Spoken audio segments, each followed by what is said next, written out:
ہاں بدعت ایجاد کرنے والے میں اور بدعت پر عمل کرنے والے میں فرق ہے.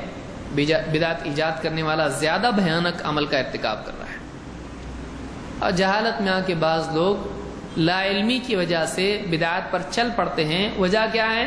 باپ دادا کرتے آئے ہیں، جو باپ دادا کرتے ہیں ہم کو بھی کرنا ہے. پھر اللہ نے رسول کیوں بھیجا؟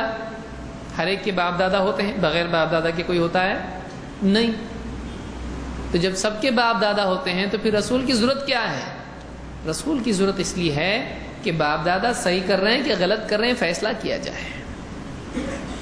وَإِذَا قِيلَ لَهُمْ تَعَالَوْا إِلَى مَا أَنزَلَ اللَّهُ وَإِلَى الرَّسُولِ قَالُوا حَسْبُنَا مَا وَجَدْنَا عَلَيْهِ آبَاءَنَا. مشرکین کا حال یہ تھا کہ ان سے جب کہا جاتا کہ آؤ اللہ نے جو نازل کیا اس کی طرف آؤ اور رسول کی طرف آؤ جو اللہ کے نازل کیے ہوئے کو سمجھاتا ہے، وہ کیا کہتے تھے؟ حسبنا ما وجدنا علیہ آباءنا. ہم نے اپنے باپ دادا کو جس چیز پہ پایا بس ہمارے لیے اتنا ہی کافی ہے. نیا ہم کو اور کچھ دیکھنا نہیں، باپ دادا جو کرتے آئے نا بس وہی چاہیے. جو آدمی اللہ اور اس کے رسول کی شریعت کے مقابلے میں باپ دادا کے طریقے کو کافی سمجھے، یہ مشرکین کے طریقے پر ہے، یہ رسول اور صحابہ کے طریقے پر نہیں ہے. یہ بول مشرکین کے تھے، بس جو باپ دادا کرتے آئے وہی کریں گے ہم. ارے ذرا حدیث سن، ذرا قرآن سن. نہیں باپ دادا جو کرتے آئے وہی کافی. کس کا جملہ بول رہا ہے؟ یہ نیا جملہ نہیں ہے، یہ 1400 سال پرانا جملہ ہے، لیکن یہ مسلمانوں کا جملہ نہیں، یہ مشرکین کا جملہ ہے. یہ مشرکین کا جملہ ہے.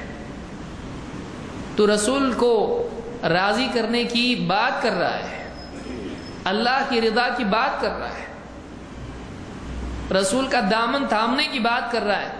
عمل کس کا کر رہا ہے؟ طریقہ کس کا اپنا رہا ہے؟ پیمانہ کس کو بنائے ہوئے ہے؟ باپ دادا کو، رسم و رواج کو، اپنی چاہت اور خواہش کو. ایسا آدمی کیسے کامیاب ہو سکتا ہے جو اللہ اور اس کے رسول کے مقابلے میں سماج کو ترجیح دے، جو کتاب و سنت کے مقابلے میں باپ دادا کو حجت بنا لے؟ ایسا آدمی اللہ اور اس کے رسول سے قریب ہے یا دور ہے؟ دور ہے. چاہے وہ کتنا ہی دامن تھامنے کی بات کرے، وہ دامن تھامے ہوئے نہیں ہے، وہ کسی اور چیز کے پیچھے بھاگ رہا ہے.